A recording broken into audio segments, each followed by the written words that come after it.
Hello and welcome to Free Advice Friday. My name is Keri Barnum for New Shelves Books, and we are here for Free Advice Friday to talk about book marketing, publishing, pretty much just answering your questions live.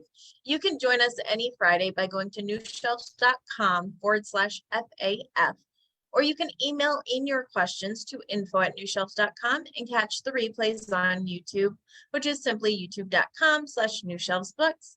So we have some questions that have already been sent in, and we are just going to hop right in today. The first question is, when can an author join IBPA? Is there a set amount you should be making? How many books you should have published before you join? An IBPA, which is the Independent Book Publishers Association, is open to anyone. If you haven't published a book yet, but you intend to independently publish your book, if you are a hybrid publisher, or if you've published one book or 20 books, there is membership for everybody. So there are benefits for sure. And I would say that they do offer a lot of trainings.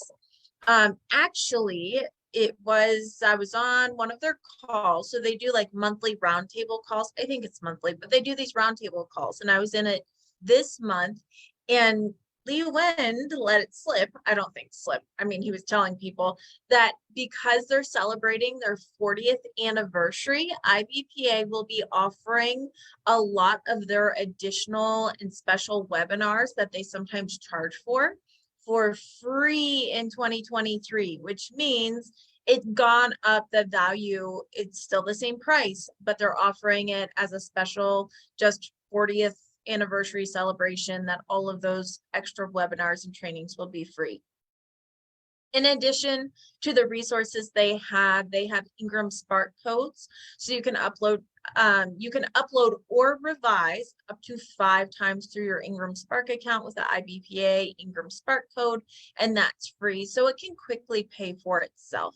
So I would say, if you have been on the fence, if you think that you want to really work further with publishing and publishing yourself, I highly recommend that you consider IBPA membership, and you can join at any time. There's no set, like, you need to have X amount of books. It's really just open there. And let me drop the link. It's ibpa-online.org. Let's see, IBPA, and I think there's membership. Here we go. Yeah, so there are different pricing, different pricing depending on where you are in your publishing journey. But here's the join now link. This is not an affiliate or anything like that. They're like, you can't do that because you are currently a member. I eventually will get there for you, but ibpa-online.org, and it's all right there. I will drop in the link now that I've finally gotten it. So it goes based on publisher class. If you have 1 to 9 employees, so if you're a single author, then it's $139 per year. So nothing crazy there, and there's some different options for membership. So I will drop that in. There you go. I will drop it in. Again, this is not affiliate or anything like that. I just love IBPA. I think they're an awesome organization, and I highly recommend, if you're on the fence, getting plugged in. All right, I'm thinking about a last minute after Christmas sale, for example, 99 cents on everything through the end of the year. Any suggestions for parameters? I have seen this do really well. So think about all the new people who are getting Kindle devices or new reader devices for Christmas, or Amazon gift cards for Christmas, Kindle subscriptions for Christmas. And then think of all these people who, many of them will take off between Christmas and New Year's. They've got a week. You can only watch so much TV. You can only people so much before people are actually reading a lot. So this can be a big reading week. So doing a last minute after Christmas sale, or doing something kind of geared towards that, I've seen work very well. If you're in time for discount newsletters, you can certainly add into those, but otherwise, think of where people are going to be when they've been sitting at home and they're kind of bored. Social media. They're going to be hanging out on Facebook, TikTok, Instagram. So those places to advertise are really smart, and Amazon ads can do really well right now. I know people think of like, well, I'm going to advertise my books up until Christmas and then I'll stop because people have finished their shopping. But again, people are getting so many gift cards. My kids both just got gift cards emailed to them. I think it was yesterday. The days are bleeding together, I'll be honest. But so we have gift cards now. We're going to be browsing around looking for after holiday season sales. So people will already be on the Amazon platform. So I think that could be a great idea, and running it through the end of the year, I think is great. It gives people something to do. Am I going to wear a party hat next year? I guess you'll just have to come back and find out. This week it's the Santa hat. I did actually have to choose because I have a headband that has a Christmas tree, and I have a headband with all sorts of things. So I will absolutely wear a hat next week, but you're going to have to join me then to find out which one I decide to embarrass myself with, because I'm really good at that. Anyway, I think a discount deal on your ebooks. Paperback, I wouldn't worry about so much, but definitely ebooks right after Christmas and through New Year's, I think is a brilliant idea. All right. Another emailed question we got in is here. Okay, a question that came in was about where to find free images. So you may be creating social media content, other things like that. And a question I get quite often, and I got this week, was where can I find free copyright-free images for my social media post? I have the free Canva, but I need more images. Where can I find those? And so there are a couple of answers.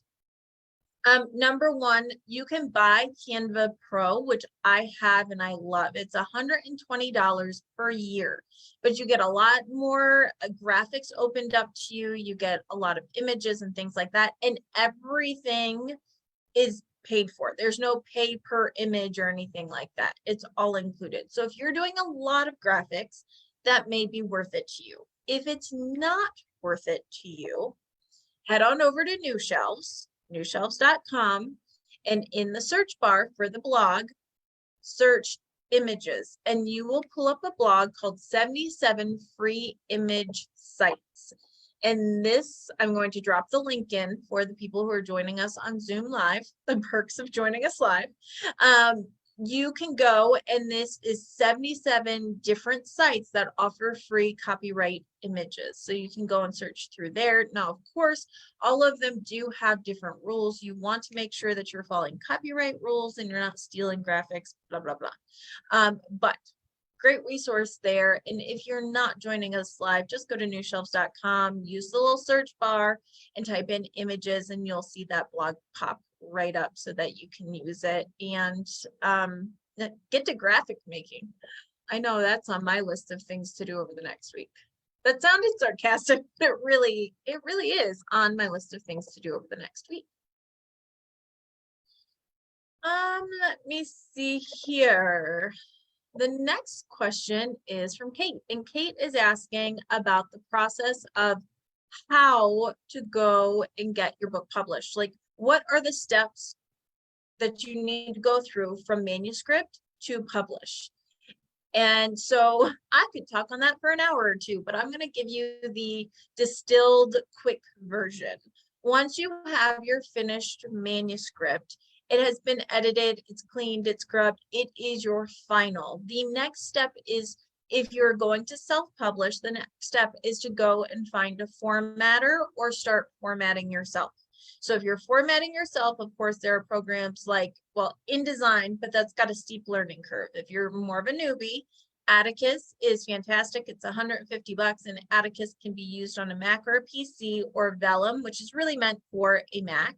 And those are two programs you can buy and format your own books.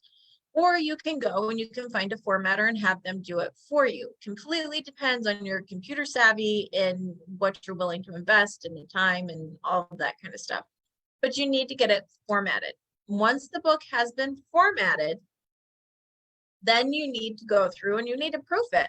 You need to make sure that nothing changed in the process. You need someone else with fresh eyes to look at this to make sure that you didn't put there when you meant there, that you didn't put the number 2 when you meant 2, like I want to go to, because these things happen. And when you look at it over and over again, it's so easy to miss.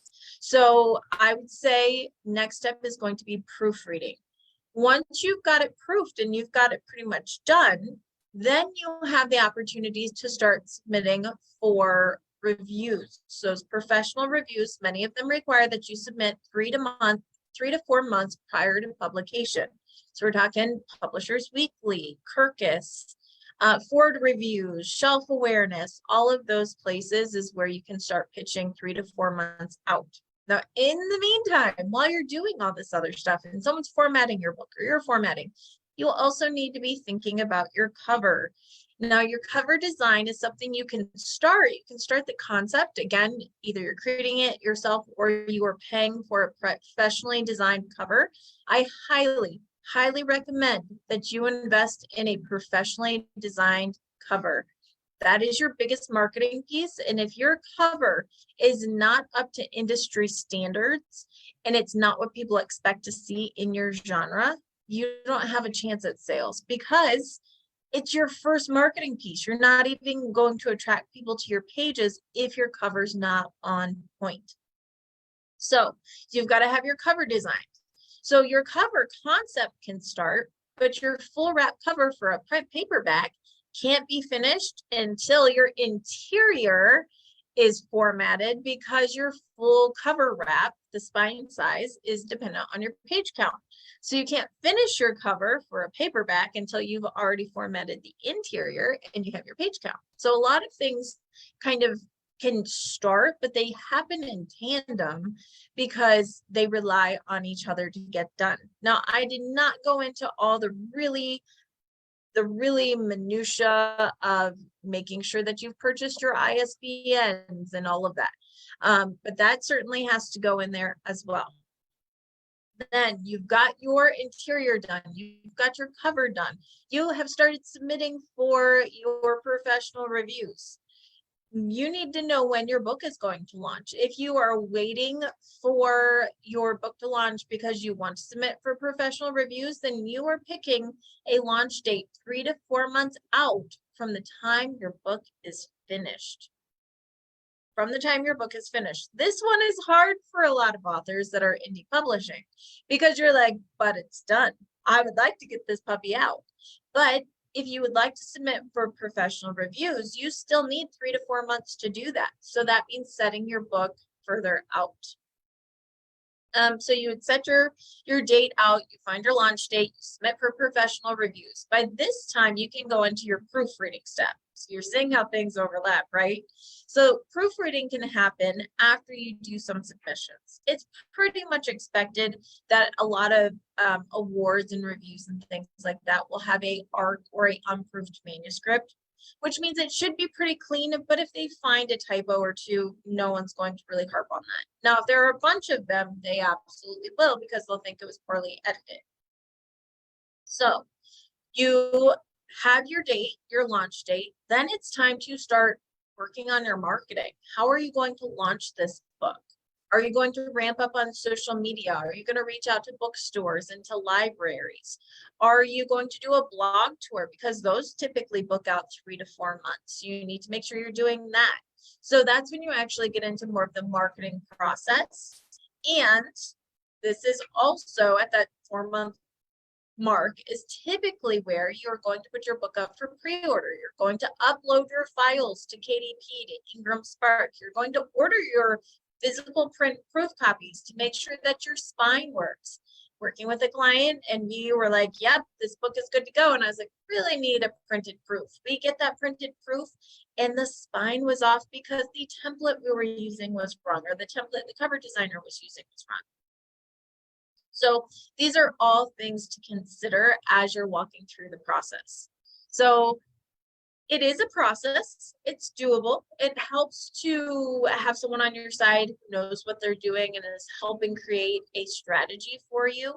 And that is a big part of what New Shelves does, is we actually consult with authors and publishers to create a timeline of what needs to happen when. So what I gave you was like the overview from 10,000 feet up, but as far as actually step by step, that is something that New Shelves and I do with authors and publishers during consulting, to where we are creating a checklist specifically for you and your platform.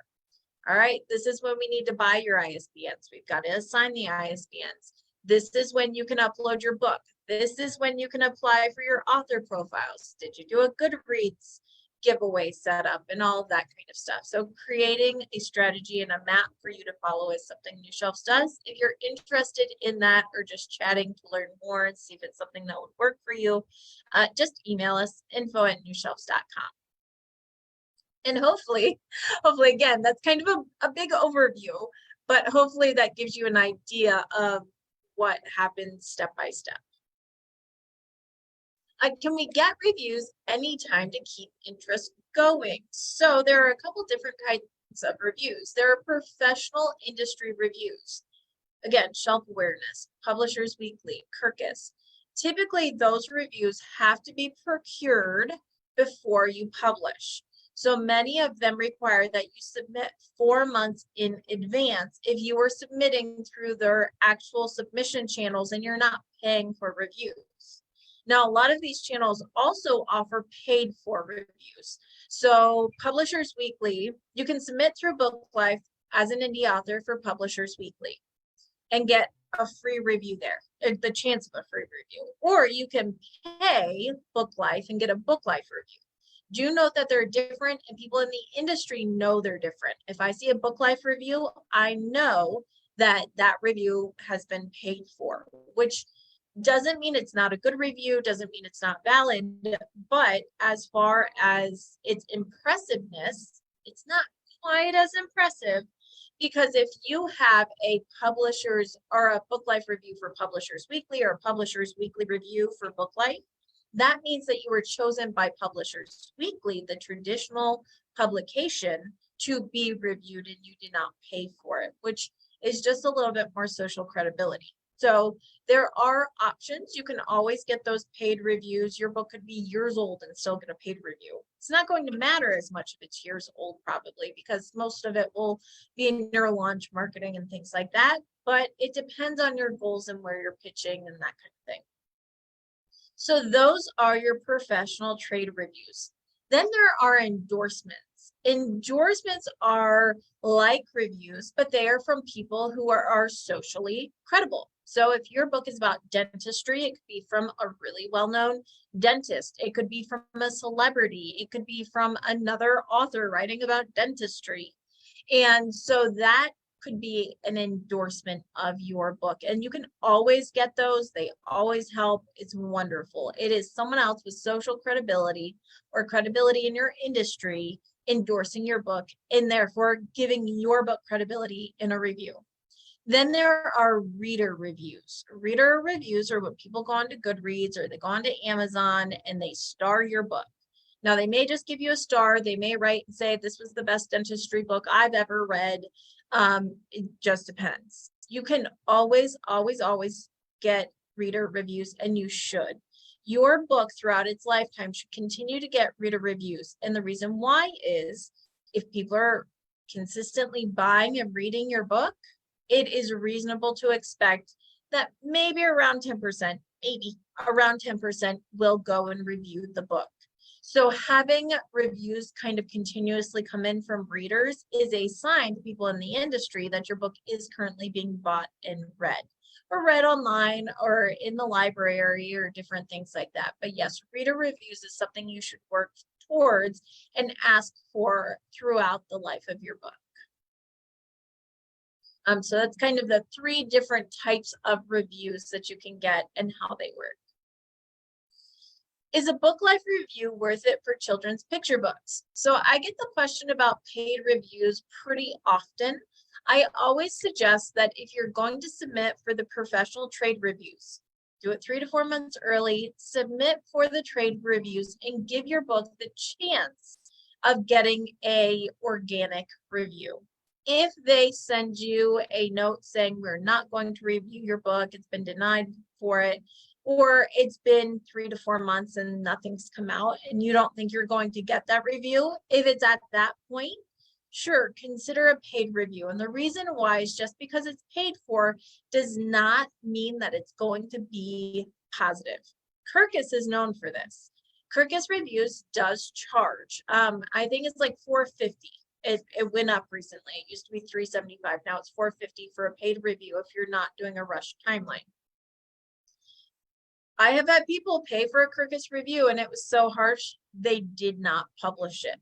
They didn't use it because Kirkus just does that. And so a Kirkus review, even when it's paid for, sometimes has that credibility because those in the industry know Kirkus isn't trying to be nice. There are other places, I won't outright name them, but there are other places, a lot of review places or blogs out in the industry that are always nice. Even if the book is terrible, they will focus on the good and they will deliver a nice review because that's what the author wants and they're being paid by the author, which is wonderful.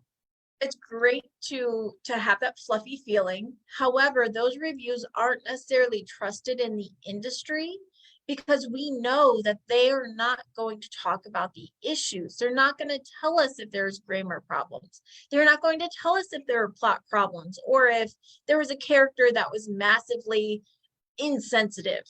Most of the time, they're only going to focus on the positive, and that's when it's a problem. Paying for a review just to get an attaboy, attagirl, way to go is not going to help you in the industry. Book Life is one that has a fairly good reputation. They are nicer than Kirkus, in my opinion. They're nicer than Kirkus, but they do tend to, they note issues while still also being more positive. So I think Book Life is one, if you're going to invest in a paid review, Kirkus and Book Life would probably be on my top list. Kirkus is also kind of known for being very harsh on spiritual or Christian literature. So Book Life, if you are writing Christian or spiritual literature and you're going to pay for one or the other, I'd go towards Book Life. They actually have a division that's more focused on Christian literature, and I think it's, it's easier that way. All right, is USA still reviewing? All the magazines still review. I mean, you can submit for New York Times, book review, and all sorts of things. Like, there are still opportunities for reviews. Now, the USA Today bestseller list is currently on hiatus until their website says it's on hiatus until 2023. Until they decide what's going to happen in 2023. The rumor mill, of course, is going wild, and speculation is that USA Today bestseller list is gone. There were massive layoffs, and the editor who compiled the USA Today bestseller books list since 2007 was laid off. And so without that person there, without that group there, again, speculation is high is that bestseller list will not come back, which will be an interesting hole in the marketplace. We'll see what happens, but that means that there is these huge gaps. USA Today was kind of this sales gap that computed all sales. It didn't matter the price. It didn't matter if it was indie or traditionally published. It computed all sales and tallied them. So indie presses and self-published authors had a chance at USA Today, and it was very much based on sales. It wasn't as curated as, say, the New York Times bestseller list. So it was kind of like, okay, you have your Amazon bestseller lists and your Barnes and Noble bestseller lists, which are cool, but not, I don't want to say not noteworthy, but that's not something you put on your book cover. And then you had USA Today, which was like fairly reachable. And then you have like the New York Times, which is for an elite few and very curated. And so USA Today was kind of that mid-level list that was attainable but you still really had to work hard for. And if that's gone, there's going to be a really big gap between, like I said, Amazon bestseller lists and USA Today. So will something come in and fill the market, or will we just see that gap begin to widen where USA Today really is more of a traditionally published big budget, big name list, and indies continue to dominate places like Amazon? I don't know. Only time's going to tell. And USA Today could pull a rabbit out of the hat and start doing their list again. We just don't know. But I guess we'll find out sometime in 2023.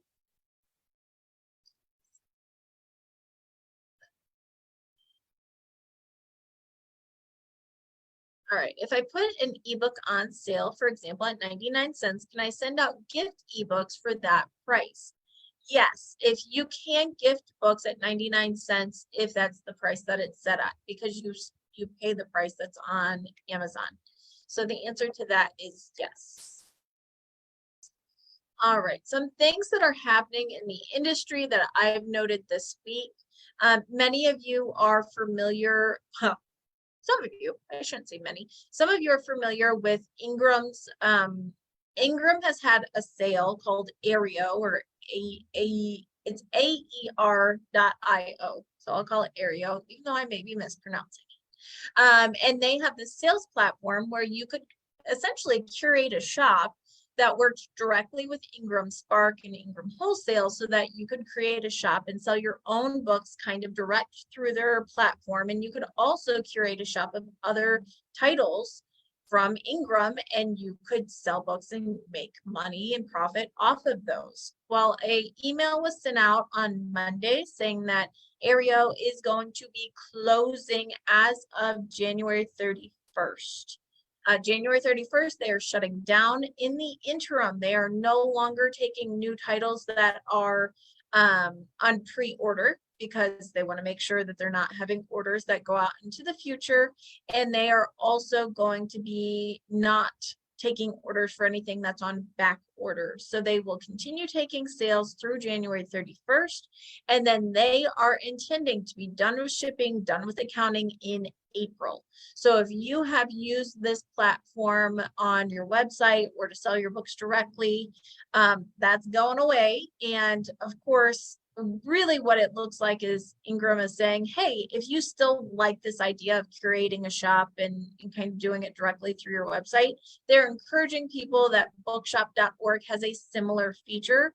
On bookshop.org, you can sign up as a partner. You can get an affiliate link and an affiliate platform where then you can curate your own bookshop, and you can drive people to that specific shop on Bookshop. And if people order books through that shop, then you make a cut of the profit. So I think what happened, speculation on my part, is that bookshop.org was just becoming more prominent in the marketplace. And Aereo just wasn't that popular, in my opinion. It wasn't something that was wildly used. It was something that was available. But anyway, so that is going away. It will not be here any longer beginning the end of January. If you have been using this platform, it's time to look over, perhaps kind of recreate your shop on bookshop.org as a partner, if that's something that you've been using. Some other things that we've heard is that at the end of the year, we are seeing that book sales are down compared to last year, which we talked about, I think, last week. And book sales are still down, but what I think is kind of amazing is that book sales overall for the year, I believe, are down about, not just for the sales season, but for the year. Sales are down about 6%, but that's still the second highest. It's the second highest year. I think we had this big boom because of the pandemic and TikTok and all the things, and now we're just getting into more of a normal flow. So you'll see some things about sales are down and the hype up like that, but I really don't think that we have a ton to be concerned or worried about. I think the market took a steep incline, and it had to level off at some point, and I think we're seeing that. Can bookshop.org compete with Amazon? I don't think so, Julie, and let me tell you why. I think that bookshop.org is amazing. I think it is a way for conscious shoppers to support indie and support local bookshops. And I think it's beautiful. I love that it's being used, and I do think it's popular, and I do think a lot of people are using it. However, when you ask if it can actually compete with Amazon, I'm going to tell you no. And the reason why is because Amazon's platform is so big, it's got so much money, because it's not just books.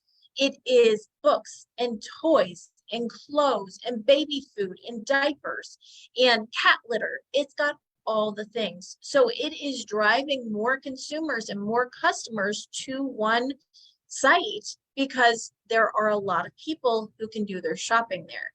When you talk about a site like Bookshop, it is book focused. So it will certainly drive readers, again, conscientious shoppers and readers who are really trying to make sure they support local and bookstores are going to be pushing people there and buying there. And I think that it's a wonderful platform for that. It's done a lot of good, and I think we should support it. But I don't think it's going to steal. I think it's taken some book sales from Amazon, but Amazon is king in the market because they're not just servicing one thing. It's kind of what Walmart did when they brought out their super Walmarts, right? It used, I'm going to date myself here. We used to have like Roses and Kmart and Belk. And they were like your department stores. They had your clothes and your shoes and things like that. And then we had our grocery stores. Where I grew up, it was Food Lion. So we had our Food Lion grocery stores, and then we had our department stores. And then Walmart, I don't know if Walmart started it, but that's what I remember. Walmart came out with these super Walmarts where you've got a grocery on one side and you've got toys and clothes and everything else on the other side. Where did people start going, and what started closing down? Well, people started going to the one-stop shop because it was more convenient. Even if it didn't have the quality or it wasn't exactly what they wanted, if people could stop one time, they were, even if they didn't mean to. Because if you're just browsing around at Walmart for your groceries and you happen to go across and you're like, oh, I like that shirt. Or look, there's the toy I was meaning to get. I was meaning to pick up a pair of shoes. And so that's kind of what happens. And that's what Amazon is. Amazon is a site that draws many different types of customers. I think books sell there, not just because readers shop there, but because people come across books that they wouldn't necessarily think they wanted or needed. And they're like, oh yeah, I'll just add it to my cart because it's convenient. So my personal opinion is that no, it's not going to push it out. I think that it's a wonderful site. I think we should support it. Authors, I am a big supporter of, if you have a website, I think buy buttons are smart, right? And yes, you need an Amazon buy button because they're a huge part of the market. However, you should also have a buy button for Bookshop. Do a buy button for Bookshop and say support local, shop at Bookshop, and have their button there so that you are supporting your local bookstores and indie stores as well. And then of course, if you do a lot on wide ebooks, you can do Apple buttons and things like that. But I do believe so many authors I see only direct readers to Amazon, and it drives me nuts because I think we should be supporting our bookstores, and these same authors are then pitching their books to bookstores and asking bookstores to carry their titles, and they're including their website in their pitch. So that bookstore owner pops on over, goes and looks at your website, and guess what? Every sale leads to Amazon. You're not supporting bookstores. Why would you expect them to support you? And so I think that's a big misstep in the author community, and I see it very often. So unless you are only writing ebooks and you are Kindle Unlimited exclusive, then you should have more than one buy button on your website. Every buy now should not be going to Amazon. You should have other options and opportunities.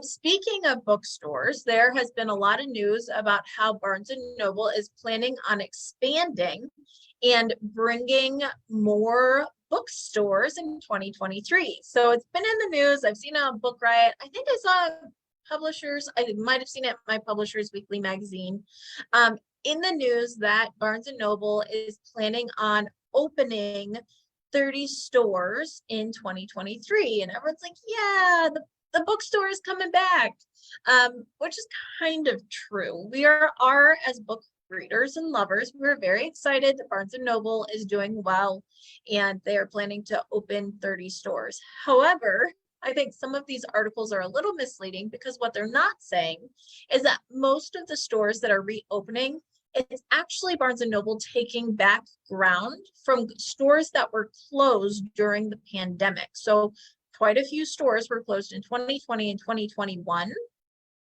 And so stores were closed and now they're opening stores. So I think it was like they closed somewhere around 20 stores and now they're opening 30 stores. So they are reopening. We're very excited and they will do that.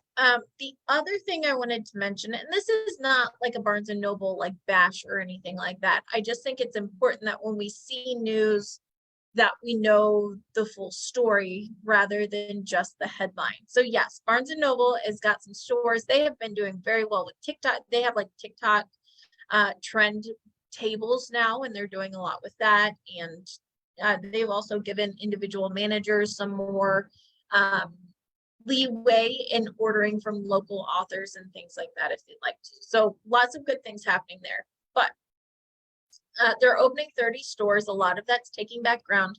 The other thing to mention is that if you've been in a Barnes & Noble recently, quite a bit of their stores are now toys. And I have seen numbers that range between 40 to 60% of Barnes & Noble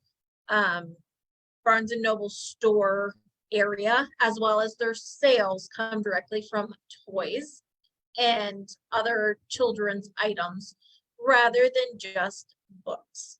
So with that said, I think, keep in mind, if there are a lot of toys in there, what does that mean? Parents, grandparents, and kids. So if you have a children's book, I think that Barnes & Noble could be a really smart pitch for you, because if they're already drawing in that crowd, if they're drawing in the kids and the toys and things like that, you have a children's book, you have a great opportunity to get right in there with your market. So just some things to think about as you read these headlines in the news about what's opening or closing or what's happening in 2023. My goodness, we're already there, 2023. Just things to kind of think about.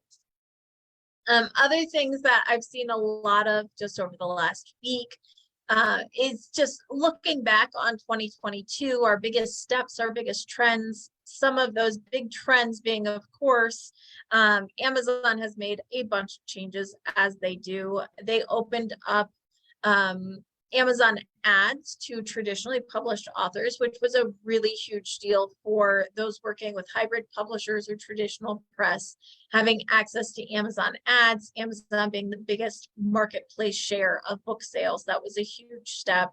USA Today kind of going on hiatus, as we talked about, it was really big in the news. Of course, the antitrust trial, when talking about the Big Five becoming Big Four and Simon & Schuster, and that kind of being put to rest for now. That was big in the news. So a lot of big things happened in publishing, both on the indie and traditional side this year. And it's always kind of fun to look back and see what's changed, what's new. The buy button, yes. So the buy button name you should add to your website is bookshop.org. Bookshop.org. And I will drop it in. Actually, drop it right in. And if you have your book up on Ingram Spark, if your book is up on Ingram Spark, your print titles will automatically show up on bookshop.org. Here you go. All right. And if you have any more questions, let me know.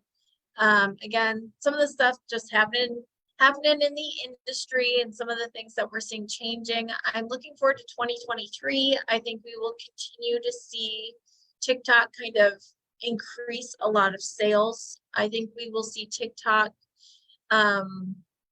TikTok has been driving sales for books, especially for young adult and romance readers, fantasy readers, typically readers that are 15 to 30. We've definitely seen that. And I think in 2023, what we might see that we haven't seen yet is more marketing tools specific to TikTok. So not just having the platform, but marketing tools, apps that are developed, kind of like the things we have now for Amazon and Facebook that help us work those markets. I think we'll see that a lot more. So if you are wondering, where does Keri get her publishing news? Well, I read a lot of publications. I also hear from a lot of authors. So if you are not signed up for the New Shelves newsletter, I encourage you to do that. You can sign up. Just go to newshelves.com. There's a pop-up that asks if you'd like to be on, or you can email me info@newshelves.com and let me know you'd like to join the newsletter. I try to send that out weekly. Sometimes it doesn't happen, but I do curate a lot of the things that I read into one newsletter, because sometimes I get like 10 newsletters a week and different news, and I'm always reading and that kind of thing. And some of those newsletters, they go out on a certain time, and I don't know if you guys can hear the wind, but it's crazy.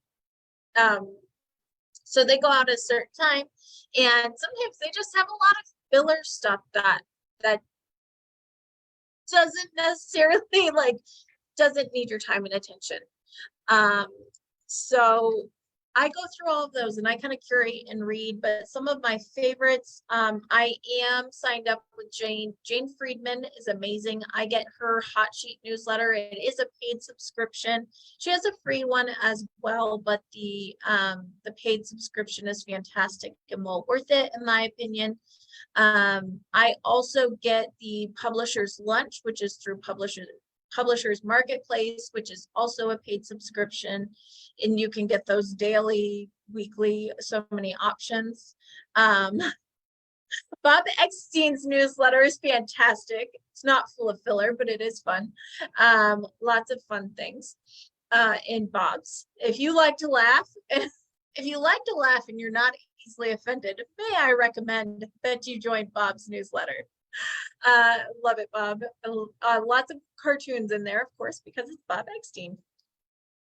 I also am on Nate Hofffelder. Nate Hofffelder has a coffee chat newsletter he sends out every Monday, and that's got some good information. A lot of it is tech focused, so he has a lot of updates about new Kindle devices and that kind of stuff.